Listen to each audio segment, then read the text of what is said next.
Yeah, let me give one. Whoever Jarvis Brownlee is guarding is a key player to watch because we know Florida State's going to want to. I'll be honest. I think they're going to push him around a little bit, kind of get in his face, put him on the ground on some blocks, moss him a couple times. I think they're going to want to do that just because of A, he leads the team, B, he cost us the Jacksonville State game, and C, he's already made some headlines this week.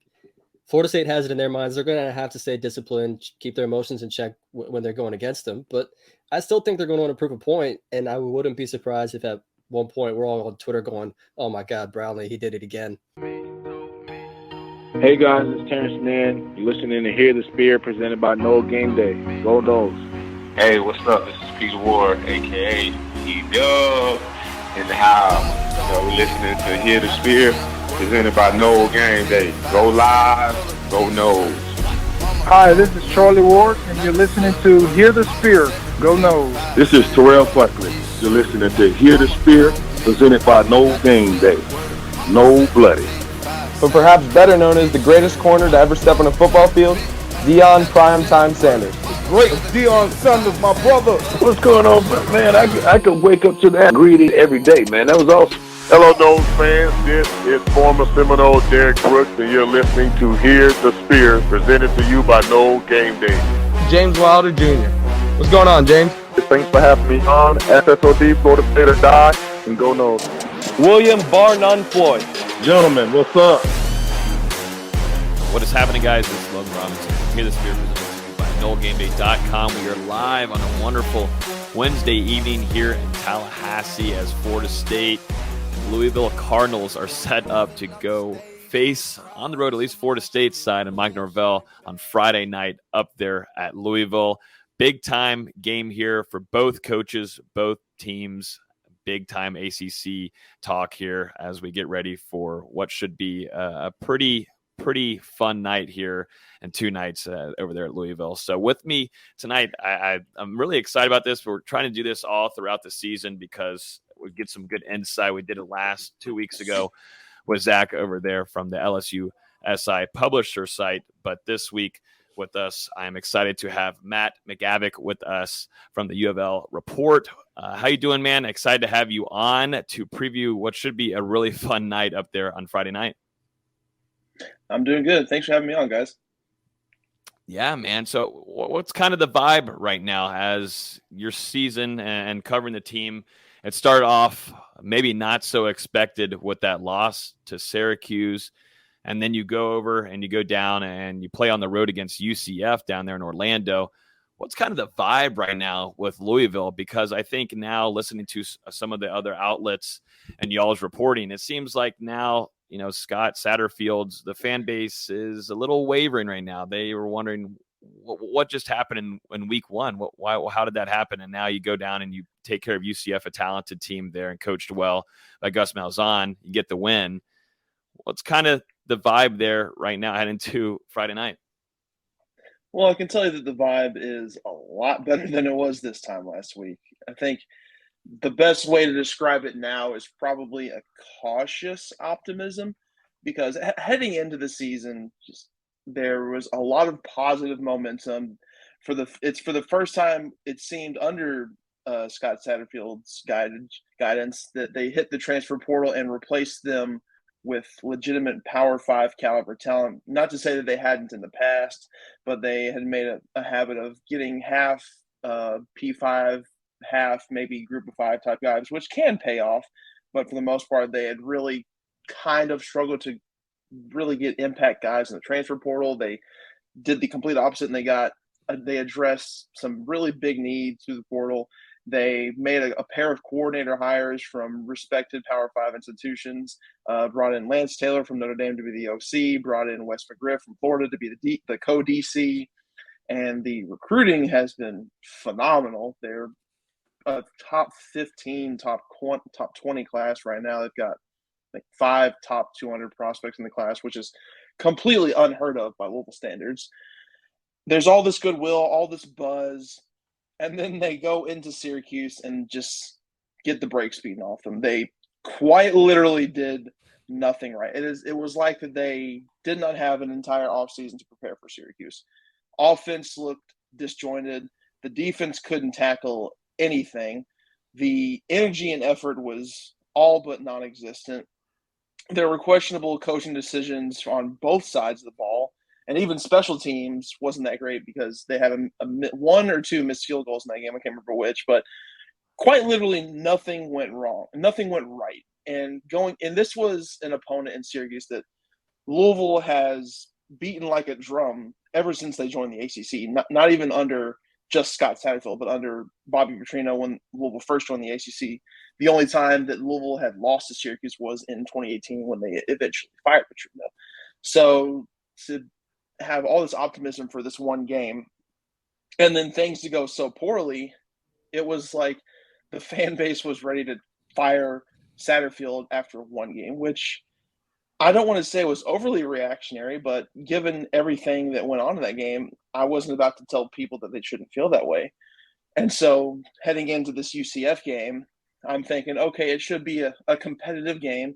I go from thinking that to thinking, I don't know how this team is going to compete with UCF because, I mean, we all know that UCF has made a reputation over the last several years of being a really high-flying, prolific offense, whether that be under Malzahn, Josh Heupel, Scott Frost, RIP to his career, and between all sorts of signal callers. Like when you think of UCF, you think of a prolific offense. And Louisville's defense completely shut them out in the second half. The defense was the absolute star of the show, which is something that no one saw coming. I believe they held UCF to 10 consecutive defensive stops to end the game. They held UCF scoreless in a half for the first time since, I believe, 2016. They were only the third team to beat UCF at the bounce house in the last 6 years. The offense got better.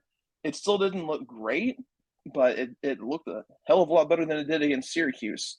So a lot of people were thinking, okay, UCF was going to beat up Louisville pretty good. Not only do they field a competitive team against UCF, they outright win the game in a place that UCF doesn't lose very often. So the way that the fan base is kind of viewing this upcoming game now, they're curious as to how it's going to plan out because you have two different games where I know I'm giving a long-winded answer here, but they have two different games to start the season to where you have completely opposite results. You go into the Syracuse game thinking, okay, should be a relatively easy game, and then they get killed. And then you go into the UCF game with almost no confidence, and not only do you win in a manner that no one saw coming. So you have two kind of outliers here, and they're curious to see which one is closer to the real Louisville. So I think a lot of fans are hopeful that they're coming off the game where Louisville looked a lot better and not coming off a game where they looked horrible. But it's hard to forget how they looked against Syracuse.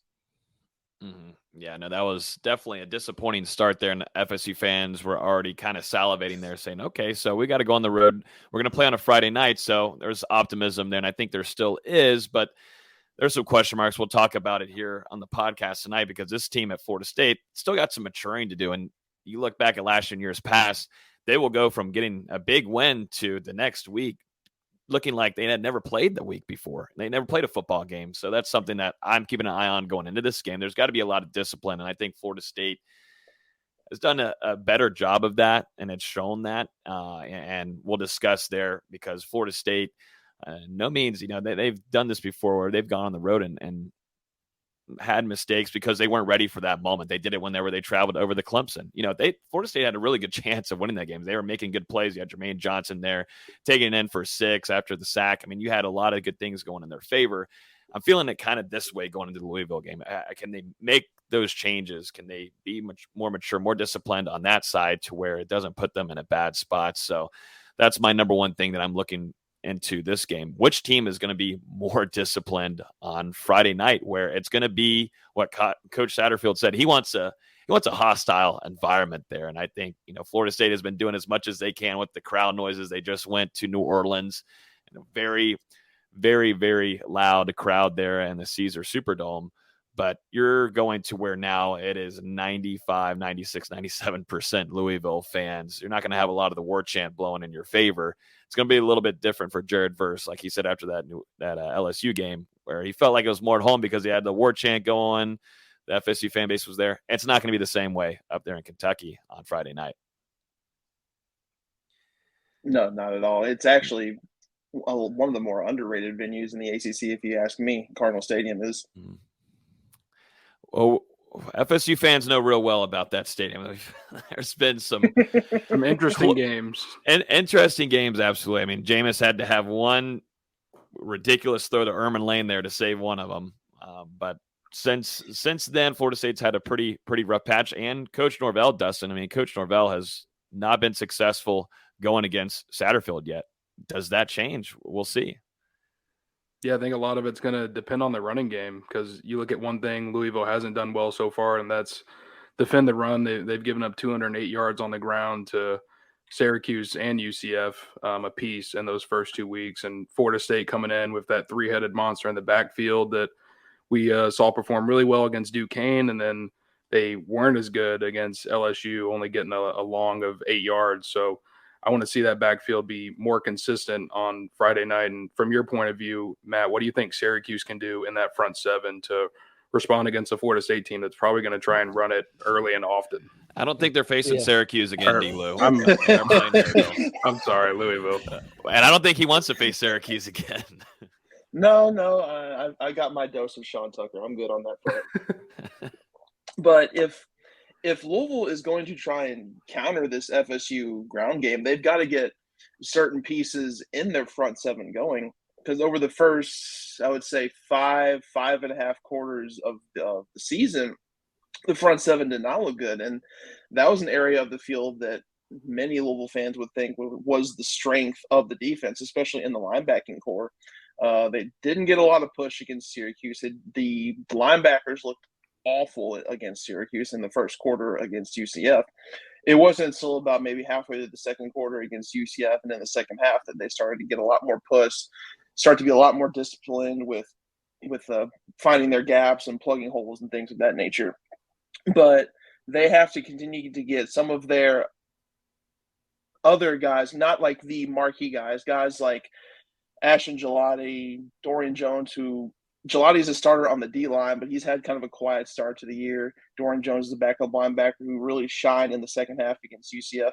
And then the starting linebackers, Momo Sonogo and Monty Montgomery, they looked very, frankly, undisciplined in the first game of the year. And it wasn't until the second half against UCF that they started to be a lot more disciplined with reacting to what the quarterback is doing, actually pursuing ball carriers and plugging the run. They have to get them going. And quite frankly, Yasir Abdullah has to wake up, because he was heading into this year, he was the guy on the defensive side. I think he should have been preseason All-ACC, but there's a good crop of linebackers in the ACC, so I can understand why. But he was a guy who last season had the best pass rushing season by a Louisville defender in nearly a decade.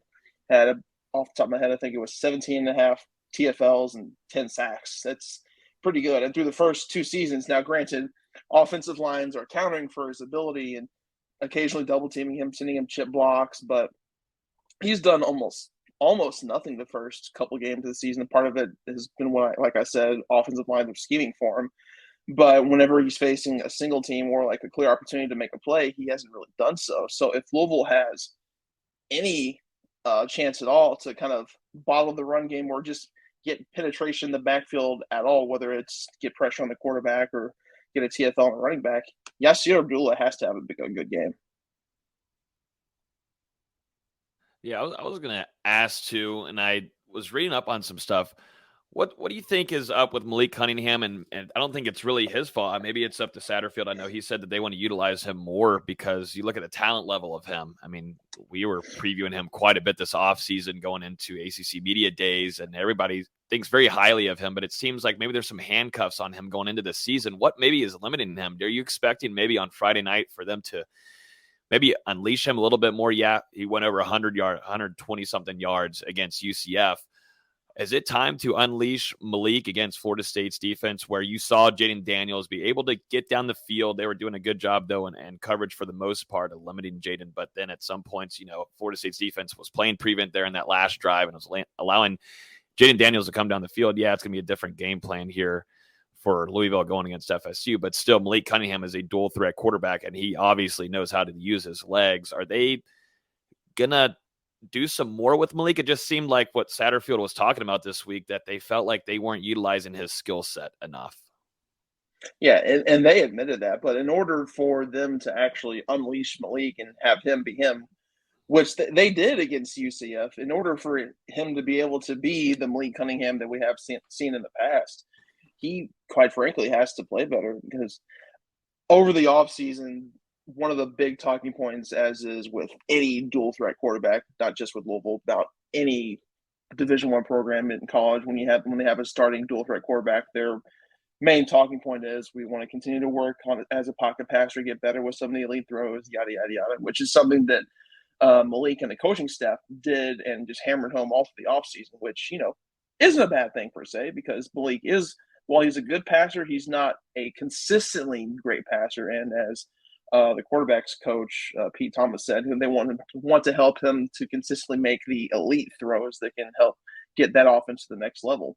Well, it seemed in that Syracuse game that he was trying too hard to be a pocket passer. Not only that, but he was keying on wide receiver Tyler Hudson nearly the entire game. He did not do a good job spreading the ball out. And coupled with that, he looked extremely hesitant to run, which in turn produced not a great game at all.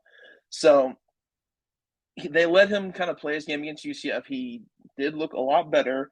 He didn't throw an interception in that game, but he still didn't have a great day completion-wise. He only went 14 of 29, if I remember correctly. But while he did do a better job spreading the ball out, but he had a little bit of an accuracy issue, coupled with there were a couple untimely drops.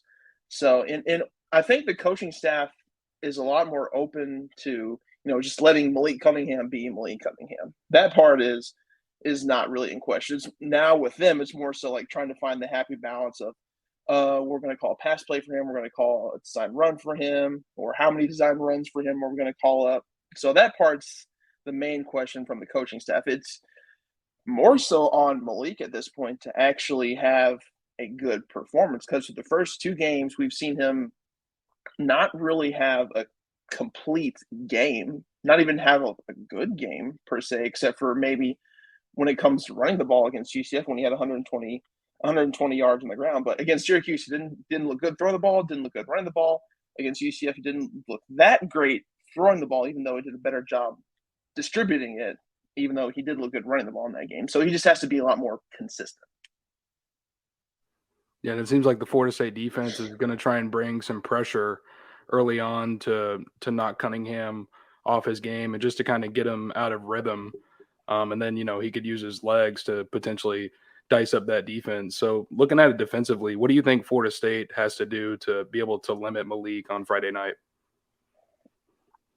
Well, it's funny because normally pressure hasn't really been that sort of thing that has really rattled him all too much. I can't remember the stat off the top of my head, but he was one of the better quarterbacks last year when dealing with pressure. But it seems like to start the year, pressure might be the answer, because this offensive line, which was billed as potentially one of the top 3-5 lines in the ACC, has looked average. I mean, they haven't been bad per se. They've been okay, but they were billed as maybe the best position group on the entire team, and they've not really lived up to the expectation. So if Florida State is going to try and knock Malik off this game, maybe getting a solid modicum amount of pressure on him is the key, because the offensive line, at least at this point, hasn't excelled to the level that Louisville fans expected them to. So we were talking about this in a production meeting before we went live, and we talked about Jarvis Brownlee. We're going to have, and it's not just Jarvis Brownlee. There's a lot of storylines that goes into this because transfer, this adds on so much more content. I love it. I love the transfer portal, and it's made Florida State, at least Mike Norvell, the staff has done a really good job there. But you're looking at Jared Jackson.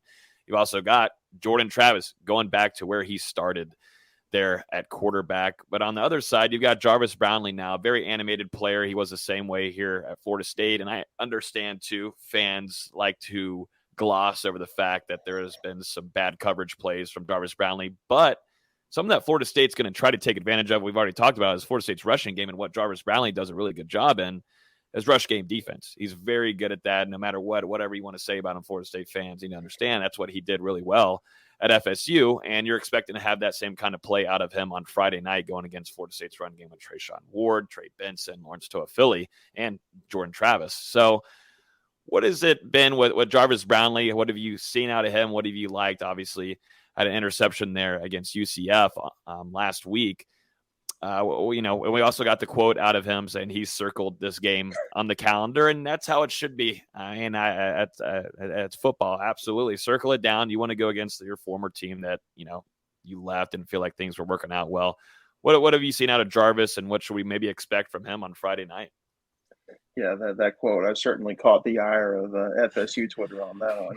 It did. It's a whole nother story. I was just a messenger. But anyways, what I've seen out of Jarvis for the first couple games is a little bit of what we saw at FSU. He's a really aggressive corner, plays really good close to the line of scrimmage. The best way to put it is that he's really boom or bust. When he doesn't have things going, he's going to lose his man on a receiver. I know that Florida State fans, they reminded me many times about Jacksonville State, so we know about that.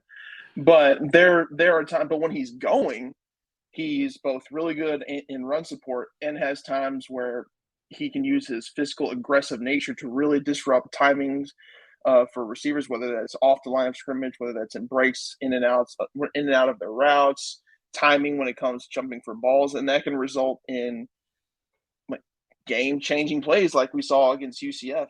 So I'm curious to see how it's going to convey against his old team, because he told us yesterday that he's not really someone that tries to get his emotion, that doesn't really get caught up in his emotions, and every player says that when they're transfers playing their former team. I mean, that's the PC answer they give, but sometimes we all know that's not maybe the case.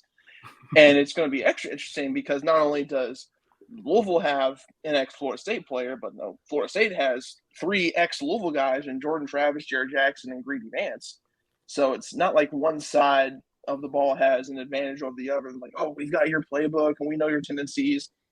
Both sides have, and kind of an end to the other team. So it's going to be interesting from the emotional standpoint and how kind of the players and coaches feel each other out from the information they have on one another.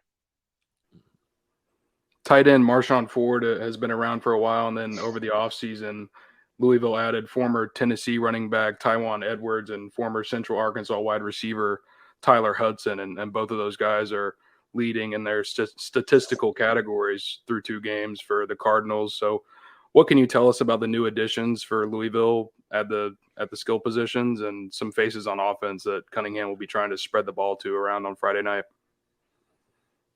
Hudson's been really impressive over the first couple of games now. That first game against Syracuse, that might have been because Cunningham was keying on him literally the entire night. But he was someone over the offseason that Louisville billed as who could have breakout potential, maybe all ACC type potential. And I got to see him a couple times over the offseason during the spring game, during a couple of rare opportunities we get to see open practices. And the guy, he certainly looked the part in practice. Now, when you're making a jump from the FCS level to FBS, it can be a little bit much for some guys. But as both Louisville and Florida State fans know, sometimes it can pan out perfectly. It's happening with FSU and Jared Verse, and it's happening well with Louisville and Tyler Hudson. He's a guy who has incredible body control. He's got a really good catch radius. He's someone that I really do think could end up playing on Sundays because he just looks like a receiver who's a jack of all trades. Maybe not a master of various traits, but he does seemingly everything well to the point where he can take that skill set and it can translate to the NFL level. Now, it's going to be interesting to see it against the defense of FSU's caliber, because no offense to Syracuse, I mean, they've got a good defense, but they don't have quite the amount of dudes that Florida State does, and maybe not UCF, even though they do have a solid amount of SEC type transfers on their team. So that's going to be interesting. D. Wiggins is another guy who came in from Miami. he's kind of been a little underwhelming, but that's because he didn't really get many opportunities to see the ball against Syracuse, and he only had a few targets against UCF, and he did have a bad drop. Something, actually, while I am looking for Cunningham to target Marshawn Ford, and why shouldn't he? Because he's Louisville's best pass catcher. He has been for the past couple seasons now. But I'll be looking for Amari Huggins-Bruce to kind of get involved because he, as a true freshman, he looked good last year as a slot guy. He's really good after the catch. He's got burners. I mean, he had a good game against UCF, and now he's got 104 yards on the season through 2 games. And talking to Coach Satterfield earlier this week, he made it a point to say, hey, we got to get some of these other guys involved, like Amari Huggins-Bruce, like D. Wiggins, like Braden Smith, who was supposed to be Louisville's #1 receiver heading into the 2021 season before he suffered a knee injury against Florida State. So some of these other guys, I'll be looking for specifically Huggins-Bruce to get a lot more involved. From a FSU fan's point of view, who on Friday night should FSU fans keep a close eye on the Louisville side to be a playmaker? I know you named one or two there that you're keeping a close eye on, but who really should stand out for Louisville on this upcoming Friday night where FSU fans are going to be high alert onto the TV screen? We don't have to worry about any other games on Saturday happening. This is just straight up primetime matchup between 2 ACC teams going at it. On offense, I would say it's probably Tyon Evans, the Tennessee transfer running back. I know over the offseason, Louisville made it a point to say, hey, we're not sure who's going to be like the dominant running back in this room because they really like the top 4 guys in that room.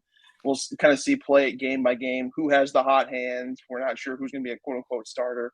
Well, first 2 games of the season, Tyon Evans is already kind of taking a stranglehold on that position. And he's looked really good in the process. He's got a good combination of both size and speed. He's not the best at hitting the hole. He's kind of hit or miss in that regard.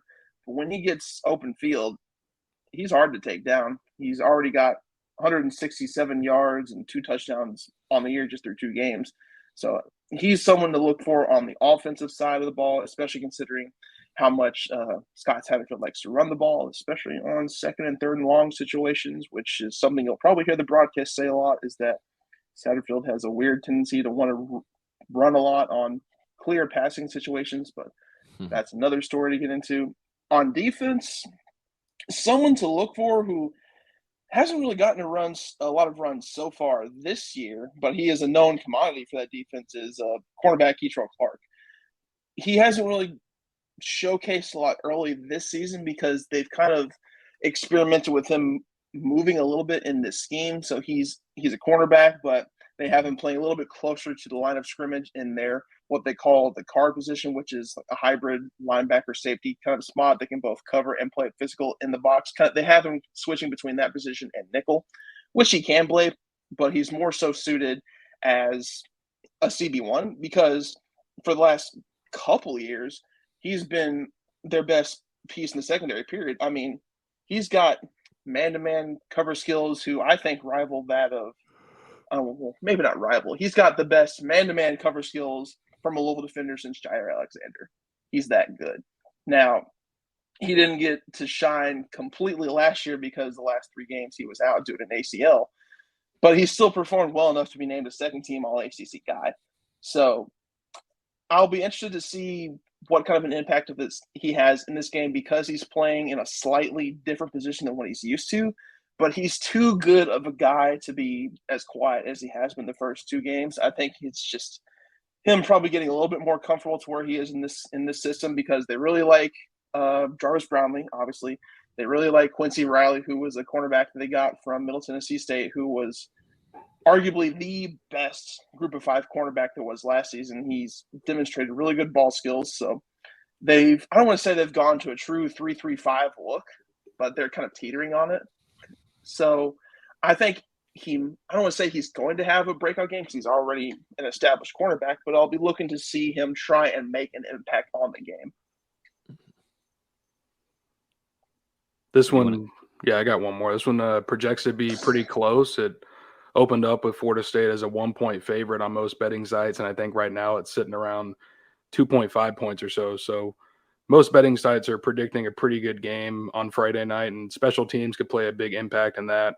Florida State been a little up and down as far as field goal kicking, but the return units, kickoff return, punt coverage, they've looked pretty good for FSU. What can you tell us about Louisville's special teams performance so far? And if this game came down to a kick, would they be comfortable putting in their kicker's hands? Well, I guess foot. Well, I mean, it really depends, because it seems that after having a really good true freshman year, kicker James Turner has kind of been Dr. Jekyll and Mr. Hyde, because he had an inconsistent sophomore year last year, and to start the year, he missed his one attempt against Syracuse, but then he did rebound against UCF with a pair of kicks that Louisville really needed to come away from that game. And it was actually to a point to where at the end of the Syracuse game, backup kicker Brock Travelstead actually got some run at kicker, which, I mean, they didn't really need him a lot, but he got in for some extra points. But when it comes to pinning Florida State back, I mean, that's something that I think the Noles have to take into account, because sophomore punter Mark Bassett, he's looked pretty damn good to start the year. He's averaging 47.1 yards per punt. I mean, he is a sophomore, but he's actually 27 years old. He's an Australian punter. He went through the systems and the schools they have over there to get prepared and trained for American football, and he's really booting the ball. I think his long is 55 yards. He's pinned inside the 20 a handful of times. So he's definitely a huge factor when it comes to the hidden yardage part. The main concern with special teams, because they do a really good job with on defense, like holding teams on kickoffs and punts and getting out of the end zone and generating some yards that way, especially with Jahar Jordan, who was a Syracuse transfer who had a breakout game in the bowl game last year when he had over 200 all-purpose yards. So they're not really concerned on that part. The most concerning part is which kicker are they going to get, which we're still not 100% certain on which one's going to show up. I will say FSU does know about Australian punters, because they've got one of their own, and Alex Mastromano. Got the Aussies on the kicking side over here from both sides. So jumping into this, yeah, exactly. They do. But going into this game, I want to get your thoughts and score prediction, because from an insider's perspective, I always love hearing kind of the vibe that's coming out of Louisville, and then also realistic thoughts going into it, because this is huge, not only for both coaches, but on the recruiting side, like you said, Satterfield right now, they got some kind of trend going upwards right now on the recruiting side. Mike Norvell also, after getting that LSU win, a lot of recruits across the country needed some answers right there. And that was a big one, to go over there, compete with an SEC school and get that win at a neutral/road game. He's got that going for him. But now we're getting into the ACC games. That's fun, cool stuff. That's over with. You're going into the ACC and you're competing now to get to that ACC championship no matter what. It's real time. What do you think about this game ahead and your score prediction for the Louisville Cardinals on Friday night?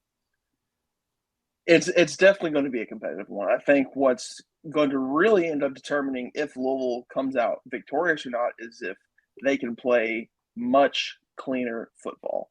Because quite honestly, they kind of got lucky with coming out victorious against UCF, because they committed 12 penalties in that game, 6 penalties each on each side of the ball. There were several opportunities where they were either in the red zone and committed either a holding to get them knocked back a few yards to have to alter up the scheme there. On defense, there were a few offsides, one of them on which was a very crucial 4th and 1 around midfield, ended up giving UCF the fresh of the downs. Actually, I think on defense they had 3 or 4 penalties that gave the Knights an automatic first down. And Louisville already isn't that great of a team in the red zone and on third down. So adding all of these costly penalties just further compounds that issue.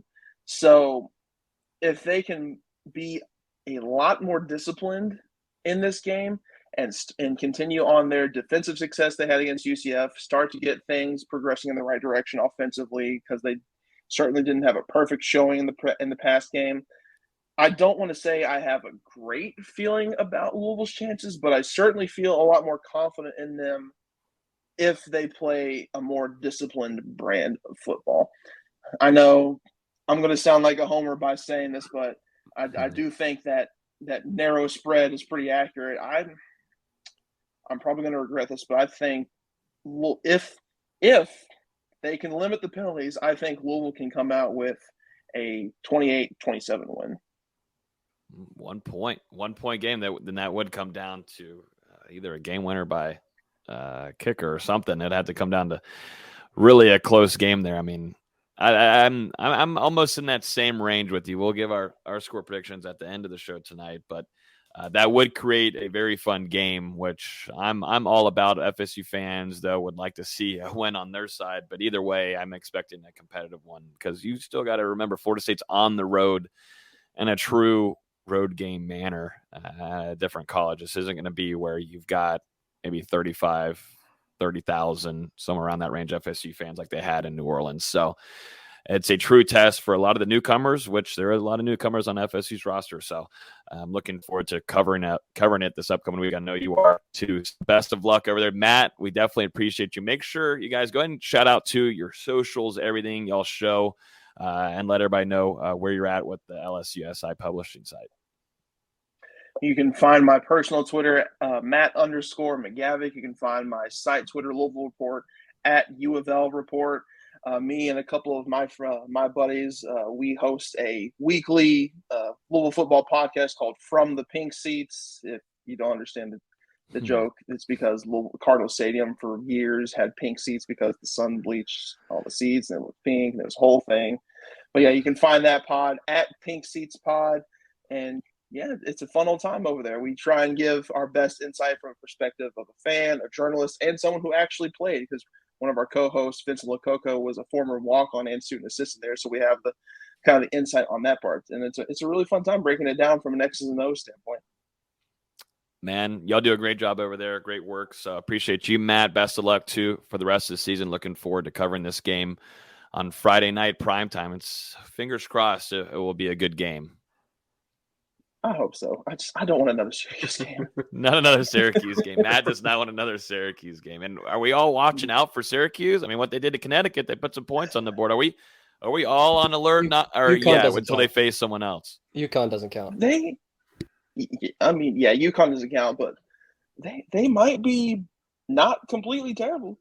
Dino's saving it. Dino wants to stay in the orange. Goodness gracious. But yeah, Matt, appreciate you, man. I'm sure we'll be in touch. Definitely going on the Friday night. So appreciate you for hopping on here this year with us. Thank you guys for having me on again. Thanks, Matt.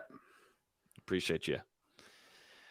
Well, that was great to get some insight there. Absolutely need it. I love having these throughout the week. We're going to do this all throughout the season, and getting the insight from guys over there covering it, hand at practice and everything, and getting the interviews is perfect for this. So it's always good to kind of get the other side of things. But I did get the feeling from him that still a lot of question marks, as there should be, but from him alone being there on the inside, seems like wasn't too confident in that score prediction at the end. Yeah, and like he said, I mean, you don't really know what you're going to get. They came out flat against Syracuse. They responded for a gritty win over a tough UCF team on the road, and now home opener, 0-1 in ACC play. This is a game that Louisville can't afford to lose. And on the other side, Florida State, they want to win this ACC opener and get to 3-0 for the first time in, I believe, 7 years, maybe earn a top 25 ranking on Monday. So for each program, this is a pretty big game. Mark's on here giving the chat the real scoop here. 134 watching and only 35 likes. Run up the likes, guys. Appreciate everybody hanging out with us this evening. We've got still a good amount to talk about. We are going to go through the football quick hitters of the week. We're going to go through thoughts and observations from practices this week. We are going to talk some Winston Wright Jr. I know we've been getting it talked about all throughout the comments since the offseason began, but we will talk a little bit about Winston Wright Jr. There is some progress happening there. We'll talk some recruiting with Hakeem Williams and Blake Nicholson, both guys, big-time FSU targets, making their commitments soon this month. And then we'll go straight into our game preview, got to talk white helmets, got to see a little taste of it with the quarterbacks, their practice this week. Also, Jarvis Brownlee, we talked about him a little bit, but we're going to talk about how Florida State is going to maybe game plan around him. We'll talk Jordan Travis, Jared Jackson, Greedy Vance, along with keys to winning and score predictions. So a good amount left to talk about this evening. As always, you can listen to podcasts on iTunes, Google Play, Spotify, YouTube. Hit the like button if you're hanging out with us this evening. Let's jump into it, guys. Let's talk about practice this week. You and I, D-Lou, in attendance for that. We were Monday, Tuesday. This schedule is all over the place. I mean, the FSU SIDs their heads are all over the place, and we are too. But Monday, Tuesday practice, a little bit of a slower, maybe practice Monday wasn't the same way as the bye week was, because that turned into Mike Norvell absolutely, he wasn't going to say it, but he was not a huge fan whatsoever of one of the practices. But going into this week, Monday, Tuesday, one thing that I'll take away from it, D-Lou, is Jordan Travis looking pretty sharp through the last couple of days that we're at least able to attend. Luckily, Mike Norvell allows us to be there all throughout the practices for the media. Jordan Travis has looked pretty sharp, man. And I've liked the way that not only, Coach Tarkars has been developing with him and keeping eyes down the field, but Mike Norvell calling up some plays during practice that I think benefits his skill set. Yeah, I mean, we're seeing the progress from Jordan Travis. He looked great against LSU, and I'm sure he wants to go back to Louisville, where he began his college career, and put on a pretty good performance under the lights in front of the country once again. And, he's come out last week and this week pretty focused on that goal.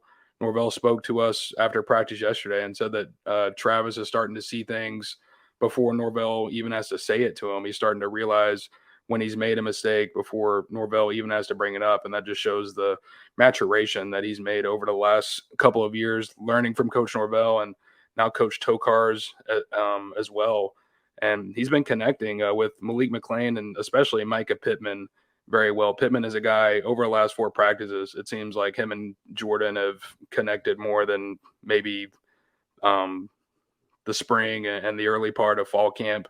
For whatever reason, those two are in a groove right now, and it wouldn't surprise me. I think Micah has 7 catches on the season so far in 2 games. Wouldn't surprise me if he doubles that on Friday night against Louisville and grabs 7 catches. Yeah, no, I definitely liked what I've seen so far in practices between Jordan Travis and Micah Pittman. Seems like, D-Lou, they're building chemistry a little bit more now, and that we expected maybe just to be a little bit of a slower start there, the same way you look over there with Johnny Wilson do, span newcomers onto the scene and learning that offense. And it's not the easiest offense to understand there with Coach Norvell and what he likes to run. A lot of different schemes that guys move in. And so you look at Jay Trav and Pittman connecting very well throughout practices. And I on the defensive side on Tuesday, it's just the same old with Jared Verse, man. I mean, getting back to the backfield, we're instantly, we're on our phones. We can't live tweet what's happening. Can't do videos, team drills, but we're immediately on our phone. Like, okay, Jared Verse recorded 2 sacks. I mean, that's just kind of how it goes to start our practice. And he sets the tone for the defense, and it's a very good, iron sharpens iron type of thing, where Jordan Travis has to sometimes use his legs, but he's keeping his eyes downfield. And like you said, he's been able to find Micah Pittman, and then also, Malik McLean too, who's had a nice couple of practices also. Yeah, Verse, just whenever he's out there coming off that edge, man, like you said, first him and Derek McClendon converged on the pocket, then he came on the next play on his own. I mean, he's consistently making an impact throughout these practices. And I thought another guy in that defensive end room, a veteran, Leonard Warner, thought he had a pretty good performance on Monday and Tuesday for Florida State. And I'd be interested to see if that comes through whenever he does get in the game on Friday night. But I'm looking at the linebackers, Tatum Bethune, Kalen DeLoach. They both came out extremely focused this week. Obviously, they're going up against a quarterback in Malik Cunningham, who's going to put that ball on the ground and test them with his legs. And we saw against LSU, Jaden Daniels was able to get the best of them a couple of times, finishing with over 110 yards on the ground and just making some plays that were not on schedule. Whenever the pocket broke down, getting out there, getting some big yardage. So the linebackers, they want to limit Cunningham, who, in my opinion, is more established than even Jaden Daniels was coming into that game. I know he's had a couple struggles during these first 2 weeks, but that's a really good quarterback on the other side. And like Matt said, they're trying to figure out a way to get him into a rhythm. You don't want that to happen on Friday night. I want to give a shout out here to Mark Bossler with the 20 bomb donation. Says, Lord, y'all knows y'all deserve more than this, but we appreciate y'all bringing it every time. So appreciate Mark hopping on here and dropping the 20 bomb. Super, super appreciate it. And also Whit, a lot of y'all coming in here, giving some support to us. Definitely got a long season ahead, but you guys coming here, tuning in adds a lot more energy to us. Cause at some points I get tired of talking to Dustin 24/7. VZ, not so much cause I don't see him all the time, but I do see Dustin a lot. I text Dustin a lot. I've been told that I text him. He texts me more than he talks with his wife. So it's a lot of me talking to Dustin throughout the week. So y'all coming in here, bringing this kind of energy makes it just a little bit better for us to hop on here for an hour and a half every week. Don't make it weird. I don't know. It's not weird. I'm admitting it. Basically, he's saying he's sick of you. So yeah, that's true. But yeah, so anybody else really stand out from practices this week? I'm definitely missing somebody. I mean, Jamie, I thought has looked pretty smooth back there in the backfield. Akeem Dent also. Yeah, Akeem Dent, you got to see him in pass coverage. So we kind of split up in practice. Sometimes I'll go watch OL versus DL, and then you'll go watch coverage. But you got to see a couple guys come away with some interceptions this week, including Akeem Dent. Yeah, Akeem Dent had 2. Jarian Jones had 2 on I think it was Monday. Azaria Thomas is just always around the ball. I don't think he came away with a pick, but a couple deflections. So you really like to see that from this defensive backfield. I would say the wide receivers got the best of them during Tuesday's practice, but that was kind of the same thing leading up to LSU week. And then the defense went in there and played a really good game against some talented LSU wide receivers and limited them until that fourth quarter where things kind of started to fall apart. So I feel pretty comfortable with where the defense stands going into Friday night, especially that front seven when it comes to Louisville putting the ball into Taiwan Edwards' hands and running it. They're definitely going to have to stay on point against Malik Cunningham, but I'm not as sold on Louisville's skill players outside of Marshawn Ford, where Florida State has had some tight end problems in the past. One guy that we need to know before moving on from this segment of the podcast is Winston Wright Jr., the West Virginia transfer wide receiver. Starting to see some progress happening now, D-Lou. You know, it's been limited since the beginning. You know, was already limited in the spring. The car wreck happens. It kind of slows down that rehab. But now we're starting to see him. He was out there running routes, catching passes from the quarterbacks, still progressing. And, you know, getting down with the rehab, and Coach Norvell continues to comment and say, you know, we're taking it one step at a time. And there's never going to be, I don't think, a for sure comment, no matter what it will be, week 8, week 9, if he's going to be available for a game, no matter what. But for the first time, we're able to see the progress happen now. And I think it's a good sign to see him starting to build some chemistry. To me, this is the biggest thing for me. It's always been this way, is building that wide receiver and quarterback chemistry. And that's something Winston Wright Jr. is now being able to finally develop and grow there. And so slowly but surely making the steps, D-Lou. But VZ, Dustin, we talked about in New Orleans, you know, after the game, Florida State beats LSU, you know, that wide receiver unit came to play on Terry Wilson. Boom. Hello. There you are. If you're able to, in the middle of the season or wherever that time comes where Winston Wright Jr. is available, that's a pretty fun wide receiver room, because you weren't expecting Deuce Spann to blow up like this. But if you're able to have Winston Wright Jr. come up VZ, it adds a lot to that wide receiver room. He was West Virginia's best receiver last year. So just to add someone of that talent to this room, that's I would say has surprised us so far. Obviously, they could improve their hands a little bit, but getting a receiver of Winston Wright Jr.'s caliber into that rotation, you know, I think he's a phenomenal deep threat. He's got great hands. You know, it's something Jordan Travis needs, just another reliable threat, because, you know, we've seen that a little bit with the drops from Pittman and Johnny Wilson. Getting a sure-handed guy in there can really only help things. It's a positive sign to see where he's at in his rehab. You know, whenever fall camp started, he was just kind of over there off to the side, doing some minimal footwork and things like that. And now to have him out there, you know, I know it's on air and he's not taking hits from defenders yet, but just to be out there catching passes from the quarterbacks, getting a chance to run routes, you know, make cuts, different things to test his leg like he wasn't doing before. And at the start of his rehab, it's promising. And I don't think he's going to be back, next week or 2 weeks from now. Norvell hasn't provided an official timeline for his return, but I still think there's some hurdles that Winston Wright is going to have to jump through before he is eventually cleared to return and take contact and everything, especially with where that injury occurred on that leg. So we'll just have to see how it goes. But for him to be out there running, like I said, running these routes, getting some timing, as you mentioned, Logan, with the quarterbacks, that's a good thing for Florida State. And if they are able to get him into a lineup later this season, I would say that's a win, all things considered, especially with when he suffered this injury. I kind of get the feeling we won't see him before the Clemson game.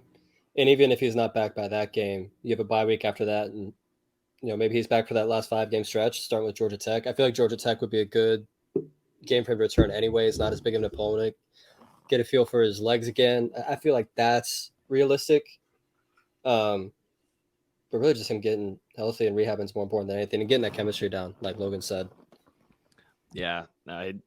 Like you said, that VZ, that was your wide receiver 1 at West Virginia. So to bring that guy and place him here at FSU, where you're starting to see, and it's only been 2 games. It's only been 2 games, but you're seeing improvement there from the wide receiver room, and it goes to help too with Jordan Travis' development there and progressing, getting the ball, staying downfield, eyes downfield at the wide receiver. That's going to be pretty exciting for FSU fans if they're able to see number 1 out on the field, because we've been seeing him kick return and taking those reps, but then after that, not much else. But, this week we've seen progress there from Wright Jr. So we'll continue to keep an eye on that. If we're able to share more or there's more happening in practice, we will make sure to do that on the show and keep you guys up with the latest. So good overall, I will say a good practice this week. It's a bye week, so it's fully understandable after a really physical game against LSU. So bye week practice, but this week I thought guys looked sharp, and that's going to help my prediction later on in the show. Let's jump into some recruiting stuff real quick before we go into this FSU versus Louisville game preview and score predictions. Hakeem Williams making his commitment this month, along with Blake Nicholson. 2 guys, a big target here. Who would you like to start off with? Maybe Blake Nicholson. Between a couple of teams here, but it seems primarily between Florida State and Oregon at the end. Think Randy Shannon, along with some off the field personnel at Florida State, have done a really good job in this recruitment, and has made the whole family feel at home here in Tallahassee. I think after that LSU win, I think the answer has been made inside that household. I'm not going to speak for them, but it feels like things are swinging heavily in Florida State's favor after about 2 weekends ago. Yeah, you're 6 days out now from Blake Nicholson's announcement. He announced the top 3 of Oregon and UCLA, so Florida State competing with those 2 to land him. And one interesting tidbit that I did notice on his announcement, he put 6:30 Pacific time, and then he also made sure to add 9:30 Eastern time. So that's an interesting detail on the graphic from Got Nicholson. Some Easter eggs. Got some Easter eggs. Dustin's following the Easter eggs. There. But yeah, like you said, General Manager Derek Ray has done a really good job here getting Florida State in the door. And then Randy Shannon, Mike Norvell, some other members of the coaching staff have come in to try and help close it. Florida State was just over there last weekend to watch Nicholson perform during his high school game. And, same thing with Hakeem Williams. You had Mike Norvell and Ron Dugans go down there to South Florida to watch Stranahan High School play last Friday night. So the coaching staff making the most of that bye week on the recruiting trail. It does feel like Florida State is in a really good spot for Nicholson. I guess our next show is 1 week after he commits. So I've had my prediction in for Nicholson to Florida State since the end of July. I still feel really comfortable with that, and I'd be surprised if he doesn't end up a Seminole next week. And as for Hakeem, coming out of the summer, there was definitely some optimism on the Florida State side, but I was trying to be cautious with it. And then after the LSU game, Williams and his camp very impressed. Like I said, Norvell and Dugans were just down there last week to see them again. Hakeem was at Pittsburgh's loss to Tennessee last weekend. He'll be in Texas A&M to watch them take on Miami this weekend. He's set to commit on September 23rd.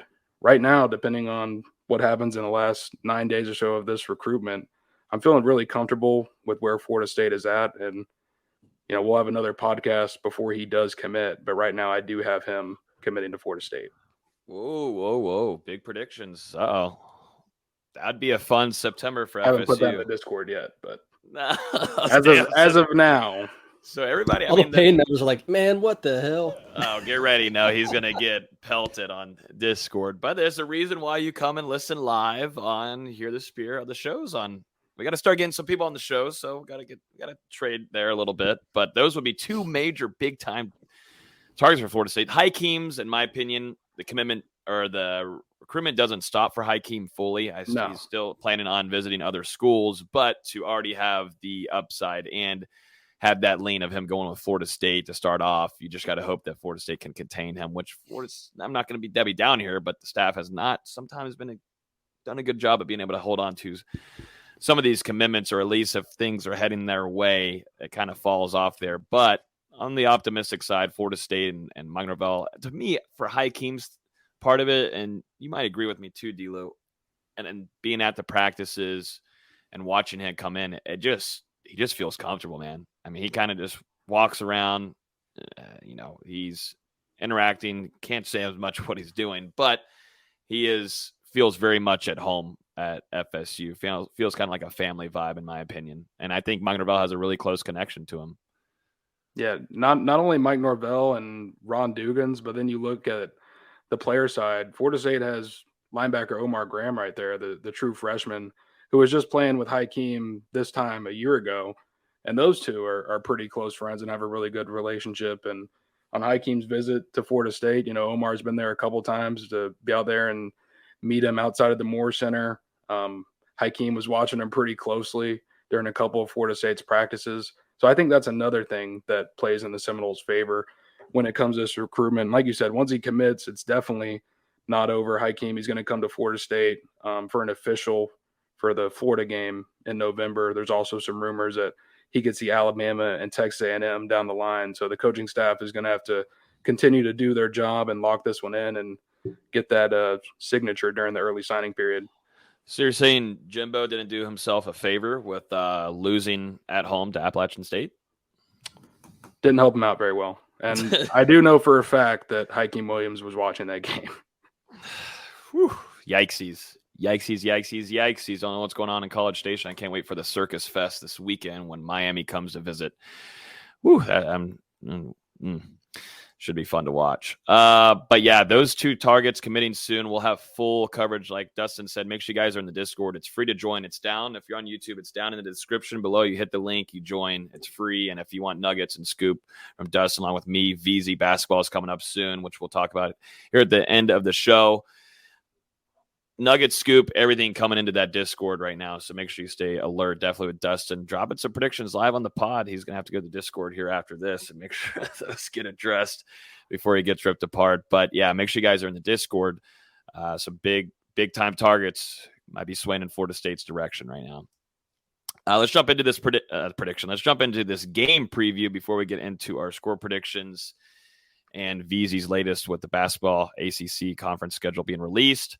Florida State will be taking on the Louisville Cardinals on the road this upcoming Friday night, not Saturday, Sunday. We are all over the place to start off this damn season, but I can't wait to get back to a regular Saturday of college football. But it has been nice being able to have it one game on a Friday or a Sunday and actually get to watch football all day on Saturday. That's something I'm not used to. But this week it's going to be on Friday night. Florida State will be wearing all white. We got the new white helmets on board. They unveiled those this week. How are we feeling about the white helmets, guys? I haven't really gotten your take on those. Dustin, we got to see those in person with the quarterbacks and J-Trav wearing them for practice. Thoughts? And I need to hear the chat's thoughts, too, on the white helmets. What are we thinking, guys? I really like them. I know all the old heads and keep this tweet Twitter are going to be like, man, where's the gold? I really like it. I think they should have played with the face mask a little bit. I would have liked to see maybe a garnet face mask. Just see how it looks before I fully decide. But I really like it. The recruits are going to like it. The players are going to like it. And you're going to be able to showcase something on national TV. You have to stage all to yourself Friday night. I think that kind of matters to try and make a statement a little bit. Yeah, I'm all for something new. We thought they might break it out against LSU, but now they're going to do it on the road in Louisville. And how about the to have Jordan Travis and Jarrett Jackson, 2 former Louisville Cardinals, be the ones that go out there and break that uniform news. So, yeah, I mean, I like it. I don't really have much else to say about it. And If I don't know the what players, yeah. If the players and the recruits like it, I like it. I was going to say, we're asking the wrong person here, VZ, on like Sure. clothing, colors, Dustin only knows design. gray, so his opinion doesn't matter. I've got a white cup right here. Okay. White cup. Yeah, I don't think you wear white cups, buddy. I don't think you wear white cups. Smash I don't on know. the head. I don't know why people are surprised. I mean, they've been doing recruiting promos with white helmets for how long? 3-4 years at this point. You know, this has been teased, and it's honestly about time that they're actually playing in one. Yeah, no, these are sweet. Like you said, we got to see a little bit of them in recruiting pictures, and I think that was the go-to for recruits, VZ. I mean, it's a big deal nowadays to go with uniforms. I understand wins are wins. You got to have that on the books, but I mean, if you look at Oregon too, Oregon wasn't nothing. I'm sorry, they were jack shit before they started doing some uniform combinations. They got all the money, Nike, everything.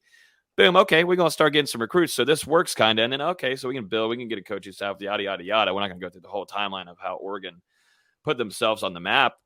But Florida State on their side, add wins, you add this kind of stuff. It's cool for recruits. It should be fun to see them on the field. I will say, seeing them in person up close, they are clean. I would have liked to see a little bit of gold and those spears up there. I think that would have matched nice with the knolls in the front there above the face mask. But you know what? I'm not going to complain too much. That can be changed later on, but I think these will look pretty fun to watch on Friday because Louisville is going to be rocking black, red, black. So, yeah, make sure you get your head up above the comment there, Dustin, so we can see you.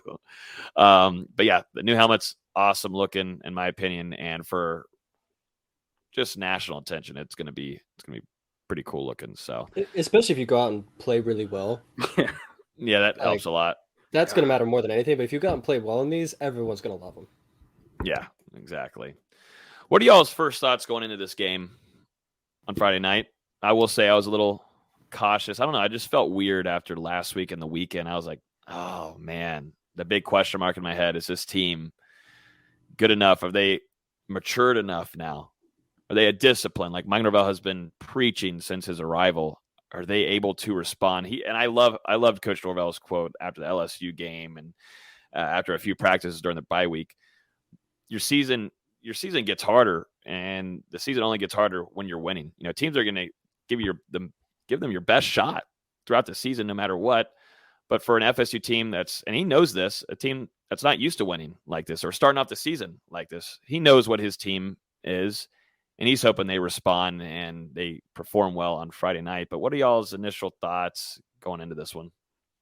It's similar to what you said. It's can Florida State respond from success rather than defeat? You know, being in this position, you're 2-0 under Mike Norvell for the first time since he's been here. The first time that this program has been able to get off to a successful start now, a 2-0 start since 2016. So this is new territory for these guys on the roster.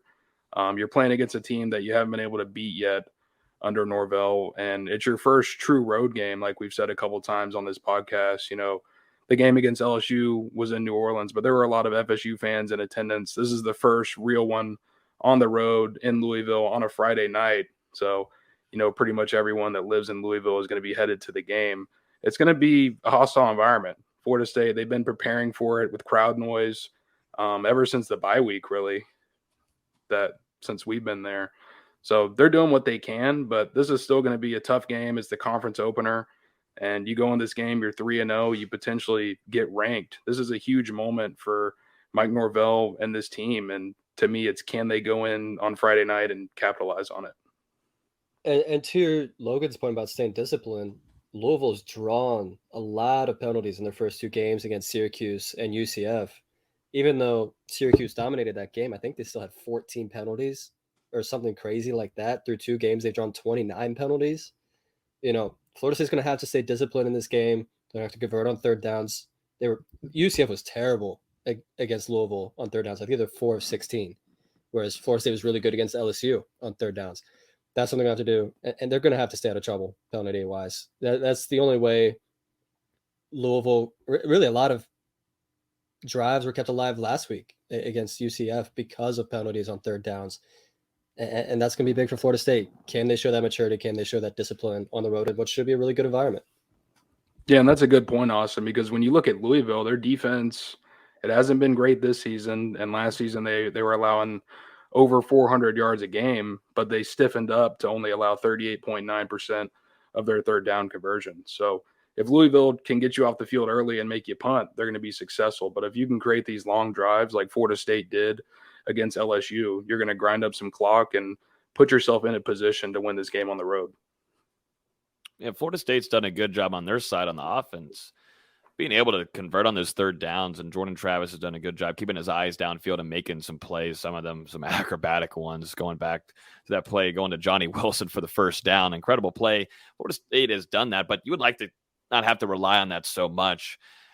And one of the biggest things, like y'all have been talking about, penalties, you gotta stay disciplined. This is going to be your true first road game of the season, going into a hostile environment, a college stadium, and like we were talking about earlier, the whole Louisville fan base is going to be there, and it's a big game for Scott Satterfield on his side of things, because now they're starting to question him a little bit after that Syracuse loss, as they should. They shouldn't have lost to Syracuse like they did, and wasn't even competitive. This is big answer game for Satterfield. I'm sure he's going to have a lot of recruits around the game on Friday night. So there's a lot of things that go into this one too. On Mike Norvell's side, though, you're looking to start off the season 1-0 in ACC play. That's huge for them, building that momentum there, because then you go on to face Boston College, who, let's be honest, they look like Dookie. I mean, you can go in and start off 2-0 on the ACC, which Mike Norvell would love that momentum going into October like that. So, Mike, Scott, very coach versus coach kind of game, in my opinion, if we're looking at storylines. And I think it goes more than just coach versus coach. We talked about the transfers between the two schools. There's been a lot of recruiting between the two schools. If you want to go back to Chubba Purdy and Josh Griffiths, who, are no longer at FSU, but for a long time they were committed to Louisville. You have Devon Mortimer from last year's class, who's committed to FSU, then flips to Louisville, then ends up not showing a campus. There's just a lot going on between these two schools. And frankly, I don't think either of these two schools like each other. I personally know from the basketball side, these two schools hate each other. And from the football side, it's not that much different. There's a lot of chirpiness. It kind of goes back to that Lamar Jackson game where we just got our faces rubbed in. And that there's always been that chippiness, that little want to bark. There's always a little bit of that. And hopefully it stays calm, contained. Obviously, Brownlee's going to be talking a lot. The emotions are going to be high, and it always is. It just depends if you can contain them a little bit. And we've seen Jarvis in the past almost got a penalty last weekend against UCF. A lot of vulnerability there on Louisville's side with penalties, and Florida State does like to take advantage of that. Mike Norvell will do that. And that's one thing I want to see if he's going to continue this campaign of trying to take over the time of games, because you saw in Duquesne's Duquesne. That they were going to get down the field no matter what on anybody, against Duquesne, whoever was out there.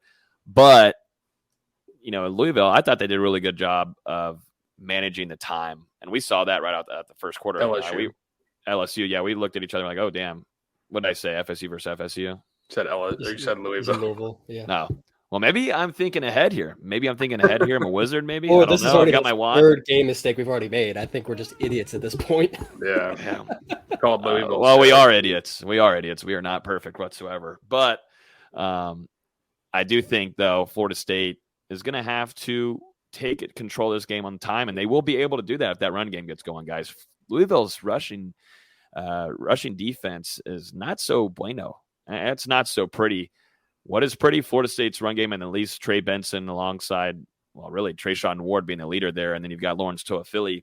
They can really take advantage of getting down the field and scoring on Louisville if they need to. And you don't really have to press J-Trab to throw as much in this game, in my opinion. You certainly don't need to have him running around a lot.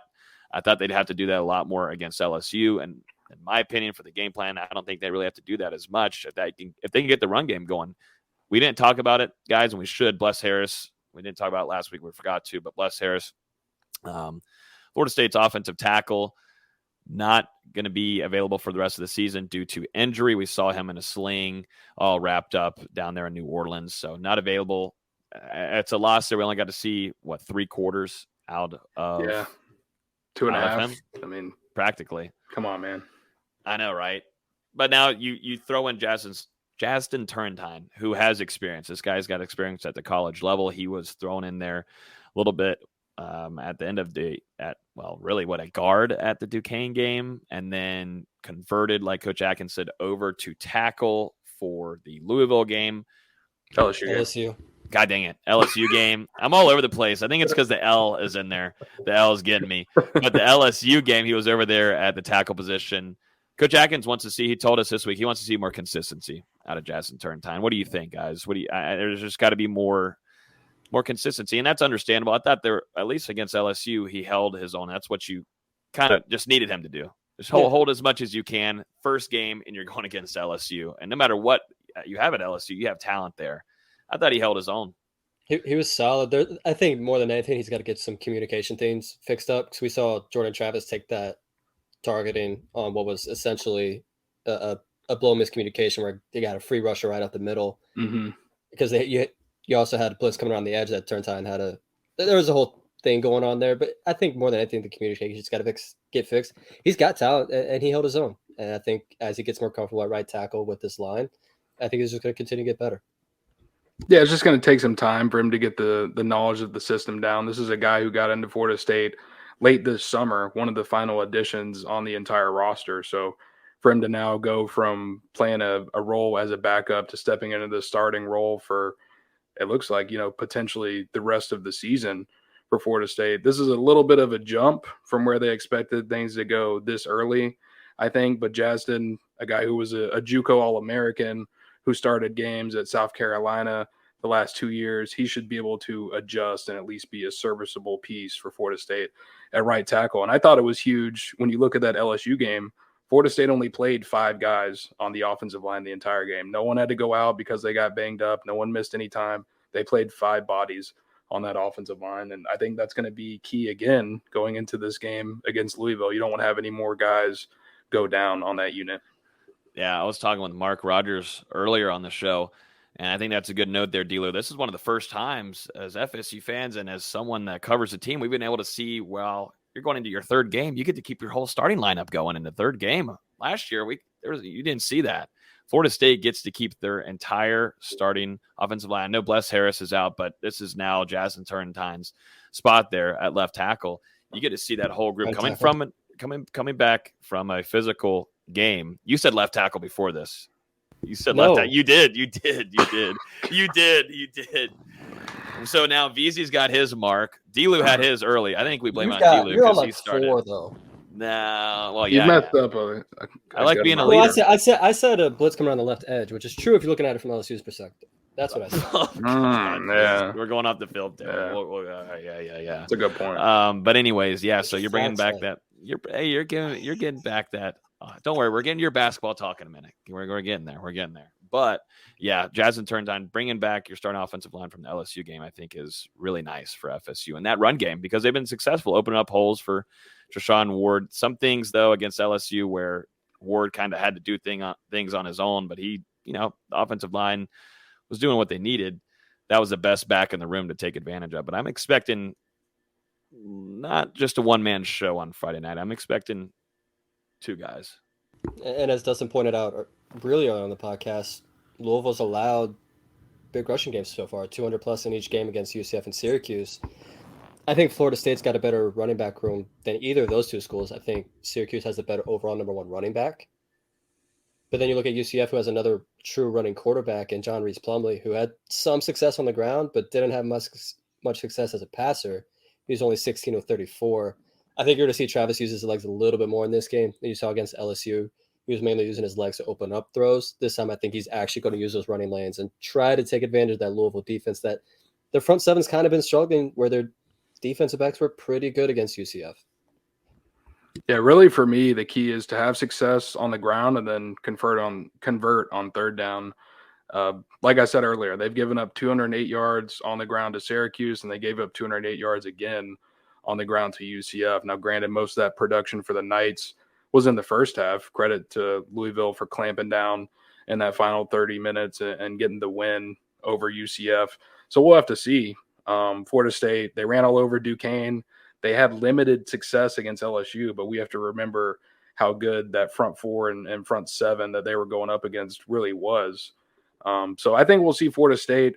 They're going to try and run the ball with the running backs, but it won't surprise me if they do some more sweeps like they're doing with the wide receivers and some other things to kind of get Louisville's defense moving north to south or west to east. See if they can keep up with it laterally. Going to Tom's question here from Facebook asking, were you surprised that they aren't throwing passes to the running backs?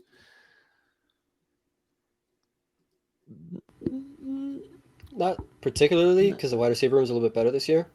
You kind of needed to last year because you want to get the ball. Guys in space. Yeah, just get the ball to your best players in space. This year you got talented receivers that can do that for you. I'm not that worried about it. Whenever they need to go to the running backs in the passing game, based on what we've seen in practice, I think they'll be able to do so. All three of those guys are contributors in the passing game. Key players for this game on FSU side. Key players that have to have a good game in order for Florida State to leave Kentucky with a win. Certainly the linebackers, Deloach and Tatum Bethune. I think we're all in agreement this is the most excited we've been about a linebacker room at Florida State since Telvin Smith. You're going against a major dual threat quarterback in Malik Cunningham, who I can't believe we've gone this long without talking about it. He hasn't thrown a touchdown so far in 2 games. He's got 0 passing touchdowns, 1 rushing touchdown, but 2 interceptions and 2 fumbles. Using those linebackers, especially as spies, is going to be big in this game, trying to keep him in the pocket. Because personally, I think if you make Malik Cunningham throw the football in this game, you're going to have a great chance of winning. Mm-hmm. He hasn't been that good so far. And yeah, maybe they unhandcuff him a little bit and give him some more freedom in the passing game. But we just haven't seen that through 2 games so far. And at this point, he's been on campus for 5 years? If you're not going to do it now, when are you going to do it? Mm-hmm. Yeah. And with you going to the linebackers, I'll piggyback and go with the defensive line because we know the talent in the interior. We know what Jared Verse is going to be able to bring. Derek McClendon, Dennis Briggs, Leonard Warner, like I mentioned earlier, showing some signs in practice this week. If Florida State can shut down Louisville running the ball, and then the linebackers can spy Cunningham effectively and make them put the football in the air, as you mentioned, Austin, I think that's the game plan this defense is going to go for. Make Cunningham have to beat you with his arm and don't let him get it going on the ground. One player I want to go into because I think you'll have some good spots. So none of us really went on the offensive side, but I want to stay on the defense, and I want to say Jared Jackson. I think this is going to be a really big game for him because we haven't talked about it. Davion Lovett, we don't know if he's going to be available on Friday night. He went down with an injury against LSU. Seemed to be pretty significant. He put on his IG story that everything's good, but we can't go fully off of that. Mike Norvell hasn't given us a full update on him, definitely if he would be available on Friday night. So I'm expecting Jared Jackson to have to step up. He had to go in against LSU. I think he brings a great tone. I mean, he is a very physical guy. He's able to cause some havoc there, and that's exactly what you would like to have to allow those linebackers to open up and be like, boom, there you go. We'll take care of wherever Malik Cunningham is going to have good eyes on the motion back there. So I think that's what Florida State's and what Coach Shannon has done very good is making sure these linebackers understand their assignments and keeping their eyes on that motion going there. And now you're going to have to do that with Malik Cunningham. He's a dual threat guy, but I'm expecting a big game out of Jared Jackson. I've been high on him since the spring, and now he's put into a position where he's going to have to step up next to Robert Cooper on Friday night, and I'm all here for it because the storyline of him leaving Louisville, it just doesn't get any better whatsoever. But none of us really said anything on the offensive side. Well, let me give us a chance. Yeah, let me give one. I did. I was going to flip back over. Yeah, let me give one. Whoever Jarvis Brownlee is guarding is a key player to watch because we know Florida State's going to want to. I'll be honest. I think they're going to push him around a little bit, kind of get in his face, put him on the ground on some blocks, moss him a couple times. I think they're going to want to do that just because of A, he leads the team, B, he cost us the Jacksonville State game, and C, he's already made some headlines this week. Florida State has it in their minds. They're going to have to stay disciplined, keep their emotions in check when they're going against them. But I still think they're going to want to prove a point, and I wouldn't be surprised if at one point we're all on Twitter going, "Oh my God, Brownlee, he did it again." Mm-hmm. Yeah, I was going to go with another former Louisville Cardinal and Jordan Travis. And I know it's a little cliche, but you're going to this Friday night ACC matchup. You got Malik Cunningham on one side, Jordan Travis on the other side, two of the most dynamic quarterbacks in the entire conference. And this one, they're two guys that are former teammates. Travis is going to have to go in here and outplay Cunningham to win this game for Florida State on Friday night. You know, he was really good in that win for FSU against LSU, particularly when it came to converting on those third downs. We talked about how Travis was able to get outside of the pocket, and it looks like there was a couple plays where he might scramble, but instead he kept his eyes downfield. He found a man at the last second despite taking a hit and got Florida State, 11 of 17 on third downs or 12 out of 17. Either way, a really good night for Florida State when it came to converting in big moments. And he's going to have to go do that again in a hostile environment in Louisville. And this is a big game for Jordan Travis. You know, he wants to change the national perception that he's a scrambler who can't throw the ball. He's got another chance to do that against Louisville. Two quick questions I want to go over. This one's from Carol on Facebook asking, so is Marion Cooper looking better in practice this week? This is a thing where I think week by week he's going to progress. He wasn't fully healthy. He didn't get to play against Duquesne. Played against LSU, had to get the rust off him a little bit. This is a big game for Marion Cooper too, because I think it's, to me at least, and it just depends if Marion Cooper is fully healthy. Yeah, and I listen, we were there interviewing him. And just seemed like whenever a question was asked, so are you feeling 100%, said, I'm feeling good. I think knocked off some rust against LSU. This will be a big game for him on Friday night to really get a true feel of what Marion Cooper year 2 looks like, in my opinion. But you would love to have him going because Ronaldo Green right now looks like corner CB1 right now. There's another one here from King Stevens on Facebook. Do you think Jared Verse gets 3 sacks on Friday night? If Jared Verse gets 3 sacks, then we got to start. I don't know what we got to start doing. Are we talking Jermaine Johnson? What are we doing? I mean, if he's getting 3 sacks a game, that would be better than Jermaine Johnson. Yeah. So, I'm not allowed to say that. I'm not allowed to say that on this podcast, though. I'm not allowed to say it. No, I feel like there's not going to be many sacks in this game just because of what Malik Cunningham is. I mean, obviously, I'd love to be surprised. I just don't think you'll see that many. They haven't given up too many so far. Yeah, Louisville's offensive line has not lived up to standard these first 2 games, and now they've got a little bit of film on Jared Verse. They saw the performance that he had against LSU. So I think Louisville is going to try and get the ball out quicker, and they're going to double team Verse, and they're going to run a lot of play action, some misdirection. They're going to do stuff to try and keep Cunningham away from the pressure that Florida State's front 7 could provide. Let's start jumping into some score prediction, guys. Let's start jumping into them, baby, and everybody in the chat. I believe you're first. I think I am. Going off what we did 2 weeks ago. We're doing a little carousel here, so everybody will be starting off differently throughout the week. I think we're almost close to 100 likes on YouTube too. So everybody, almost 200 people on the line too watching. So I appreciate everybody on YouTube. I know we got a ton of y'all on Facebook too, so I'm not forgetting you guys, and we got y'all on YouTube and Twitter too. But if y'all on YouTube, hit the like button. We're close to 100 likes tonight, so we'll definitely appreciate it and get it out to more FSU fans. But everybody drop in your score predictions. Score predictions time for Florida State at Louisville. They will travel over there, and we'll be facing Scott Satterfield, where Mike Norvell has not been successful at all against Satterfield. This one I felt very, iffy about throughout the weekend, and then heading into it, now being able to listen to a few of the preview podcasts that Louisville had put up from all of the outlets around there. I feel better. Definitely after coming to the practices on Monday and Tuesday, I was really looking to see how sharp they looked, because I thought they looked great for the Louisville game. I mean, that's understandable. You've got to be ready for that. LSU, my bad. But going into the Louisville game, they looked the same way. I think it's because it's got to be because that L is up there. Either way, both week practices look the same, and that's exactly what I wanted to see if I was going to go and put Florida State on the win column here. I'm not going to say much more else but say look out for number 12 on defense for FSU on Friday night.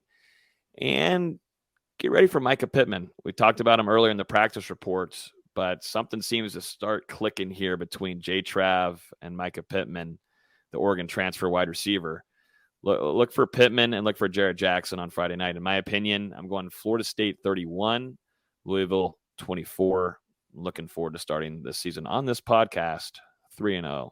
A lot of us can't, or nobody else can say that on here. So, I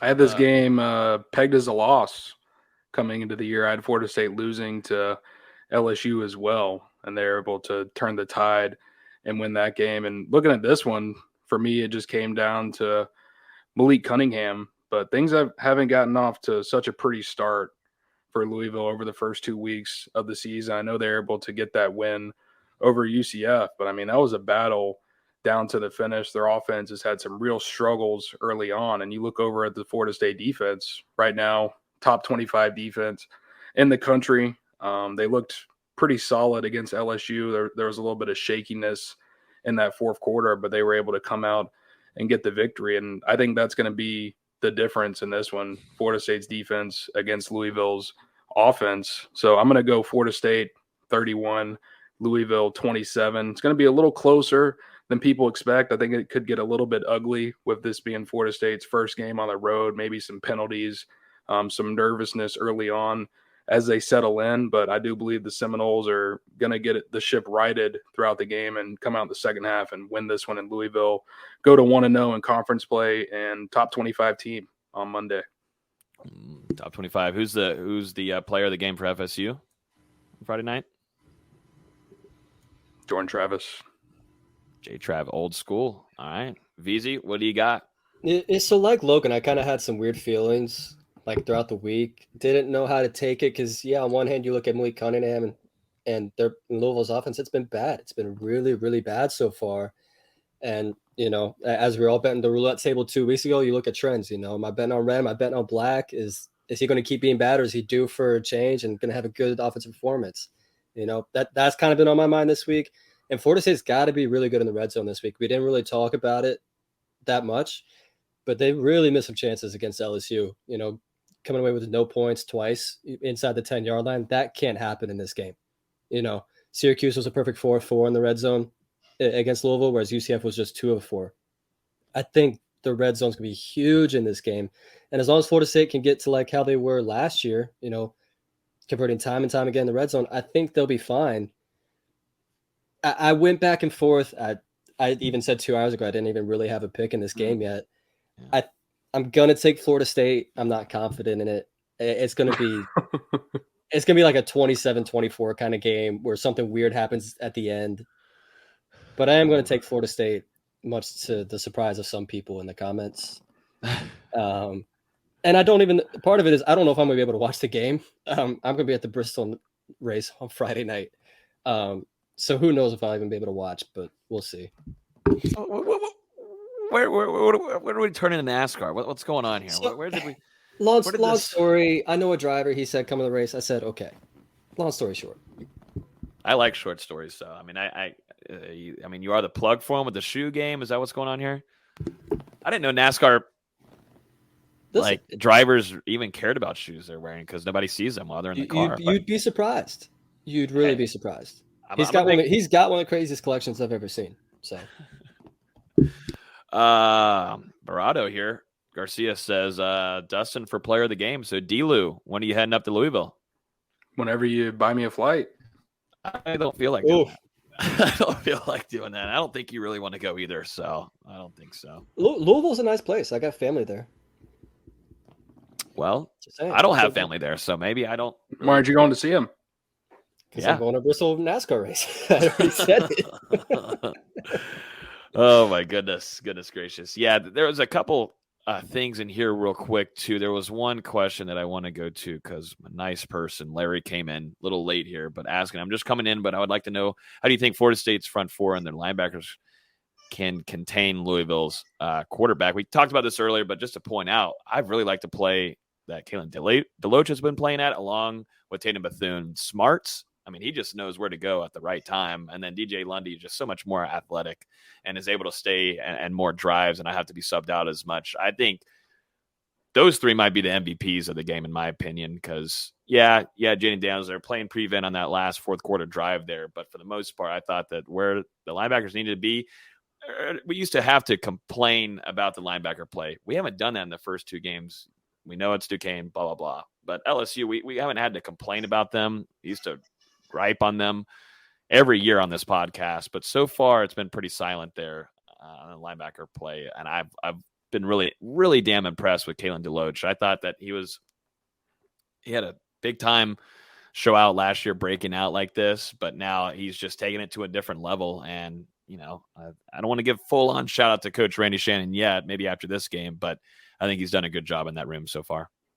It's going to be a huge game for the linebackers and the defensive ends as far as containing Malik Cunningham. And we talked about it earlier, but Jaden Daniels was able to break that contain a couple times and get LSU a couple big unscripted plays that help the Tigers get some points and move the ball in crucial situations. So I think, you mentioned the three linebackers, but it's just as important for Jared Verse, Derek McClendon, not to get caught too far upfield and lose their contain or be too aggressive. That's going to be huge. And Florida State, to their credit, the coaching staff, they've been working different ways to try and emulate what Malik Cunningham is going to bring. I don't think we've mentioned it tonight, but Florida State had Travis Jay working at scout team quarterback a couple times this week, just to have another player back there who's athletic, who's quick, who has experience playing quarterback before. Jay played at Madison County before he signed with Florida State, just to work on those QB runs and the QB sweeps, different things like that Florida State is going to face against Malik Cunningham. And that's not something that we saw the team really doing before they played Jaden Daniels. So it just shows that they're making that more of a point of emphasis to shut down what Cunningham is going to try and do on the ground. A fun game before we get off here, though. VZ, give us the latest as the ACC. So VZ's starting to tingle down there. Oh, my God. Oh, my bad. Pause. My bad. But, the ACC released their conference schedule. VZ, I'll give it to you, and I'll mute myself. I'm so excited. We have basketball to talk about. I'm sorry for everyone else that's already clicking away. Go ahead. It's fine. I'm used to it. Wait. Before they leave, though, hit the like button, though. Before you leave, we're getting into basketball talk, but hit the like button before you leave. We would definitely appreciate it. But go ahead. We finally got the ACC schedule. Non-conference schedule came out a few weeks ago. We already knew that. The first 4 games for Florida State's gonna be tough. Starting ACC play, you got at Virginia, home against Louisville, home against Notre Dame, and then at Duke. It's a brutal first 4 games to start your ACC play with. If you can come away from that 3-1, you're feeling really, really good about yourself. Even if you're 2-2, I don't think you're that upset. Then you get a little break against Georgia Tech at home, and then you're right back at it. At Wake Forest, who's probably still going to be pretty good. Home against Virginia, at Notre Dame, at Pitt, who Pitt's got some talent this year. You can't really sleep on it. I still don't trust Coach Capel as a head coach, but they have talent, which is something we can't say for them in the last 2 or 3 years. Then I think it starts to ease up a little bit. You get Miami at home, you get Clemson at home, at NC State, who's not very good, at Louisville, home against Syracuse, home against Pitt, at Clemson versus Boston College. That stretch, you're hoping you can go 8-1, 7-2. Then you close the season out at Miami. Senior night, big Monday on ESPN against North Carolina. I'm expecting the Tucker Center to be rocking for that one. That's going to be an awesome, awesome game.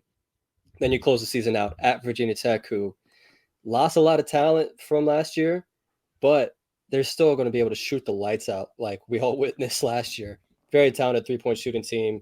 Not a team you could sleep on. The Hokies are going to be right back at it. It's an interesting schedule. It really is. That first half is pretty difficult, honestly.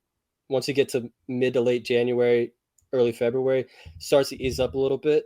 But I like the way it sets up. You're going to get a real quick feel for how this team is. The team's going to have to grow up quick. They're going to have to gel quick.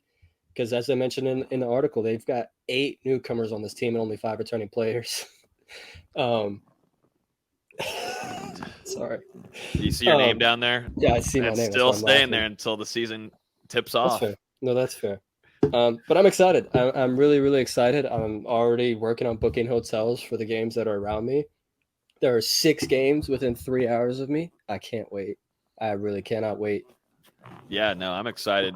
Austin does an incredible job. If you guys, I know there's a lot of football people on here tonight, but throughout the season, we'll be doing really good coverage, and Austin leads that there. Along with Jacob, but Austin hoping to send him to a few games. We had him at the Duke game. I actually got to see him on ESPN, saw him in the corner over there with his white long sleeve with the NG logo. But Easy does an incredible job covering Florida State basketball. Great analysis. So get ready for some pieces to start coming. He already dropped one earlier, given the rundown of the new ACC conference schedule heading into the season. Real quick, Visa, though, what stretch kind of early on maybe gives you the most concern for FSU? What's the toughest part of that schedule? Yeah, so even though those first 4 ACC games are separated, those first 2, you're going to have one hell of a 2-week period there because you're going to come out of that Orlando tournament, who's got some good teams. You got Memphis, you got Oklahoma, you got Stanford, you got Seton Hall. There's some good teams there. You come right out of that. You play Purdue at home for what feels like the 10th time in a row. You go at Virginia that Saturday, and then you come home a week later to play Louisville. That's a tough stretch for real early in the season. Hopefully you have success at the ESPN Invitational in Orlando. If you could get to the championship game there, I think you're pretty happy with that. But then you got to come right back, get some revenge against Purdue. Then you got to go travel at Virginia, who has absolutely not forgotten what happened last year with that Matthew Cleveland unreal turnaround 3-point buzzer beater. And then you come home against Louisville, who I just talked about. Neither of these 2 teams likes each other. It's going to be a very emotional, very tough stretch that, again, if you can come 3-1 from that stretch, you're feeling really good. Get a little bit of break as you play St. John's, you play USC upstate, but then you come right back at it with the heart of ACC schedule, home against Notre Dame, and then at Duke after Christmas break on New Year's Eve. Going to be a tough stretch. It is going to be a tough stretch, but it's going to be fun to cover, hopefully. I can't wait. I'm actually excited about this team. Last year, I had weird feelings going in. This year, I really like what I've been hearing. Whoa. I really like it. Whoa, okay. Be excited to hear the preview. We always have Ari on. Maybe we'll get Arya back on here. He's a big guy now at the ACC Network. I don't know if we can. I feel like he might have moved on from us. We'll see. Yeah, we'll see. He might be back at a restaurant eating wings again. Yeah, our friend Arya always coming on here to do a great game preview. Shout out to him. Getting a new gig with ACC Network. But that is going to wrap up tonight's podcast.